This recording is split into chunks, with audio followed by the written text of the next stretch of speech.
You're tuning into a special episode of Drive with NAR. Mike Takeover here in Boston, Massachusetts at NAR Next.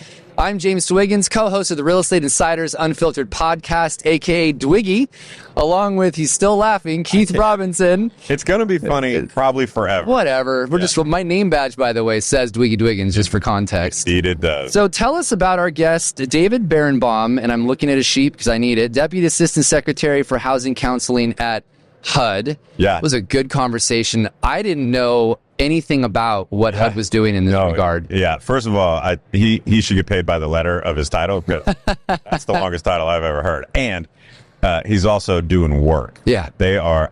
I learned a lot. As you know, I'm not the most politically involved person. Yeah. To really get the understanding of what HUD does and the counseling that they do and the thousands of counselors they have. Thousands and the thousands and thousands of people that they help. Yeah. And their commitment and determination to homeownership, their commitment and determination around first-time homeowners. I mean, it was just a very enlightening conversation. He talked a lot about a lot of the concerns that they have and what they're looking into since, post-settlement, which I think is a good discussion. So you should hear what HUD has to say if you haven't got to hear David. Yeah, so. This one is absolutely, you will learn something in this one that you didn't know. And so you need to put this one in your ears, kids.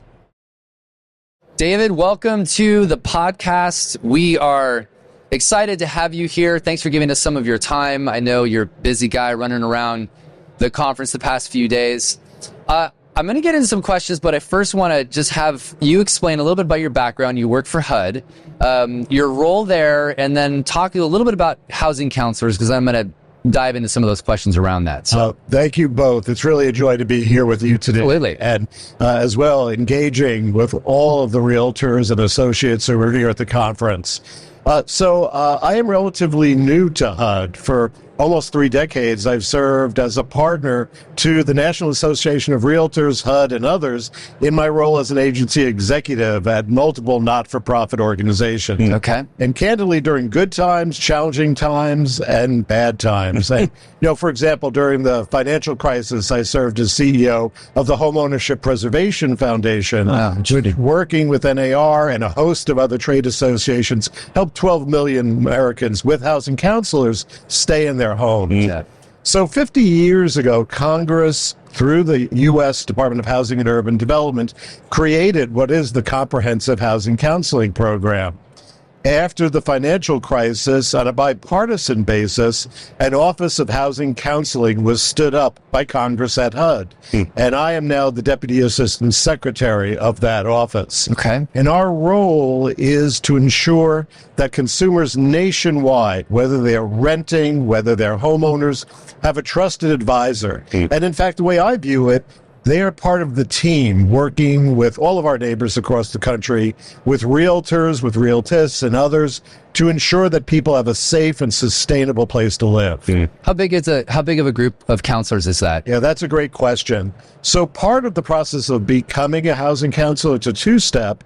You have to pass a certification exam, which is very challenging as a licensing exam. And you must be employed by a not-for-profit housing counseling organization. And there are currently about 3,000 not-for-profit organizations, some national, some regional, some local, who are providing counseling services. And there are approximately about 4,500 certified counselors working with them today. Wow, it's a big group of people. Yeah. How can they help? The membership get deals to the finish line? Like, talk to us about what that role is. It is so win-win right now. We have a national awareness campaign called Make Home the Goal. It's currently going on in 42 metropolitan areas, and we also have public service announcements with major partners online happening as well right now. Counseling is a golden ticket working with the real estate profession. Why do I say that? Well, there are so many mortgage programs today. For example, down payment assistance programs, special purpose mortgage programs, loans under the Community Reinvestment Act, and others that require HUD-approved housing counseling. Right. And so that element, both to promote sustainable home ownership, but also to ensure equitable home ownership and fair housing, and to bridge the home ownership gap, counselors with realtors play a critical role. Yeah, it's vital, right? Yes. Yeah. Yes. And I'm assuming that there's so many rules and so many things in place. Like realistically, the real estate community should be outwardly working with them to they don't have to know everything. They have somebody help them through this process so that they're not going to accidentally not have access to something or mess something up along the way. The ideal time for a counselor to work with a consumer is at that first thought when they're talking at the kitchen table. I'd like to think about home ownership. Right. Because the counselor will work to address potential credit blemishes. They'll look at the budget. They'll look at areas of focus, such as learning about the mortgage process. But equally important, they're going to speak about sustaining home ownership. So many people are not prepared for the costs once you've arrived at that new home. It's different when you're a tenant than when you're a homeowner, right? And then as well, also the warning signs, things to watch out for. There are so many, unfortunately, predatory practices in our nation. And I know the National Association of Realtors has taken a very strong position, really critical of those practices. And so have many states. And we have to be on guard because some of these problematic practices emerge again and again. And the counselors they're not something that they have to pay for. This is included, or how does that work? So it varies. Okay. Let me say that if a consumer is struggling, for example, during the pandemic, to maintain their apartment, a tenancy, or maintain their home, universally there is no charge, no cost for services. It's paid for by the federal government through grants that we provide, and many states.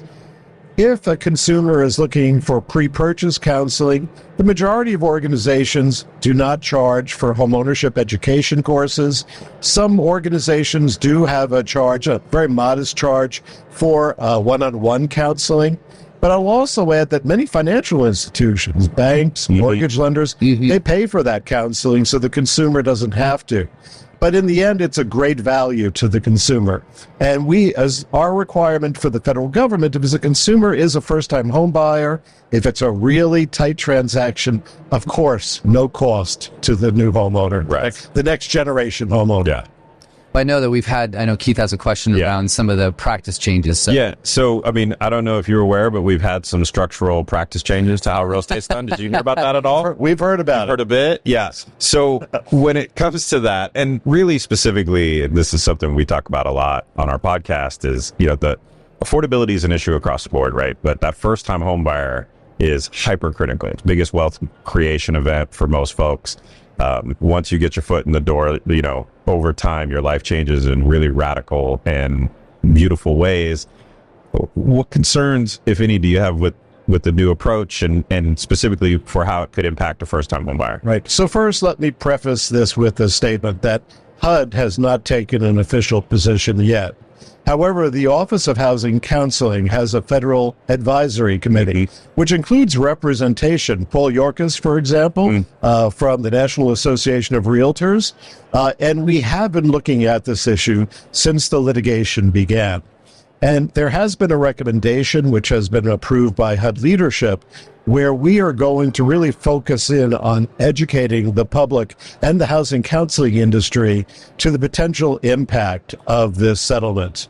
On one hand, it's argued that this promotes transparency in the whole transaction, so a consumer is aware of who is paying for the fee. But then there are also concerns about the fee being shifted to low to moderate income home buyers, potential home buyers of the next generation who are often from communities of color, diverse markets. And there is also a concern about fair housing compliance. Now, I'll say I'm very impressed by the leadership role that the National Association of Realtors has taken on this front, creating products for consumer education. And we at HUD in the Office of Housing Counseling are about to do the same, with the focus in the next fiscal year to work collaboratively with all of our industry partners to ensure that consumers, whoever they are empowered to understand all of the ramifications of the settlement so that their rights are protected, but then they're also smart shoppers. So tell me a little about, just go a little deeper on that. So you haven't taken an official position, but you're very much looking at it. What are You kind of talked about the concerns, but can we go a little deeper on that? What is it? The idea that first-time homebuyers won't have the ability to have representation? Like, what are you? Go tell me where you can go a little deeper on that if you can. So first, I think having a licensed real estate professional, a realtor, is of benefit to all consumers. Yeah. That's always a benefit because they know the community, they can respond to questions. They often have relationships with other partners, whether it be a valuation professional, a lender, whoever it may be, Right. that will benefit the community and consumers as a whole. But there are concerns about the settlement, and they're coming from industry itself. This isn't necessarily from HUD. Yeah. For example, I've heard discussion about the use of pocket listings and what is the fair housing impact of that. There's also been a lot of discussion in affordable housing circles about consumers who are really close on the margin, so to speak. To buy a house is really stretching their budget. And of course, the importance of residual income after home ownership, how much is left in your bank each month after all is said and done. Yeah. That small difference in having to pay potentially for a broker who is representing you is definitely, it could make a difference in home ownership for many low to moderate income consumers. There's also a lot of discussion by down payment assistance programs right now. Is it appropriate for down payment assistance programs to be paying for professional fees? In the past, it's all been going to the equity, the purchase of a home. So there are a lot of open questions right now. Yeah. Again, our first step is to make sure that housing counseling professionals as trusted advisors are intimately familiar with it. And second, to do comprehensive education of consumers. And we hope to drop this into our awareness campaign. We hope to partner with NAR moving forward. So as we wrap up, tell us what you think the real estate professionals should be doing to make sure that there's equal access to housing across the U.S. What's your thoughts on that? Well, first, I applaud all of the commitment to diversity and fair housing that I've seen just at this conference. Yeah. The committee, the National Association of Realtors Committee working on fair housing issues, is robust. There's a focus as well on economic opportunity on other committees right now. That's to be applauded. If we are going to address the multi-million shortage of affordable housing, both rental as well as home ownership in this nation, we have to be in tune first to the Fair Housing Act, which is the law of the land. Right. And I think almost all Americans embrace. But we also have to acknowledge that this nation each and every day is becoming more diverse. So not only is it the law, it's just good to business to embrace diversity. Right. But more importantly, translating that to business practices. For example, in my office, if you call our 800 number to speak with a housing counselor, we offer interpreters in 300 languages. Wow. 300 languages. Wow. And so the concept of embracing diverse languages, cultural diversity, whether someone has been living in a community for 20 years or is new to our nation, we all have to be thinking out of the box to do it together. Yeah. I've got a follow-up to that. And this one is actually, I'm asking this for myself, but I'm pretending I'm asking it for the audience. So I'm not someone who is very political, right? I don't think about those things. I focus on the economy, I focus on leadership, I focus on other things. If someone was like me, but they wanted to start to get more involved and start to learn more so that they could be more effective and help shape the change, right? We have an opportunity. You're talking into a microphone to nearly 1.5 million agents across the nation. What would you tell someone who maybe they've heard this or felt this and they feel a pull to learn more or to get more involved? How would you direct them to do that? So I know politics is top of mind for everyone. Let me share. Not according to social media. Yeah. So let me share with you that Congress mandated my role as non-political. Yeah. I'm professional staff by Congress's mandate. Yeah. So that all Americans understand our program is here to help. What I would say is that first, there's a wealth of responsible information on the internet. Whether it's through going to the National Association of Realtors website, a website such as Fannie Mae or Freddie Mac, HUD's own website at HUD.gov, and look up housing counseling. There's a lot of great information out there. But also, I think one of the critical aspects is, in everything, shop around, learn about what you're interested in. speak with multiple people. And I think you always will make more informed quotes that way. Yeah. I think that working with a professional in any area, trust is a big part of the equation. Critical. But also make sure they're knowledgeable of your needs and respect that. Yeah, for sure. David, that's been an incredible conversation. Thanks for educating us on some things we were not aware of. Yeah, thank you. We appreciate all the work that you do and how much you care about the profession and obviously the American consumer. So we do appreciate that very much. Yeah, keep fighting the good fight. Yeah. That's why we're here. Thank you both Appreciate it. for the opportunity. Absolutely. Thank you. All righty. Well, that's a wrap with the Drive with NAR Mike takeover. Keith and I have had an incredible time hosting all the different guests. These little 20-minute shows were a lot of fun. We learned a lot, by the way. It has been an incredible opportunity. We look forward to doing this again and bringing more incredible content. So this will be the first of many you guys will see with this show.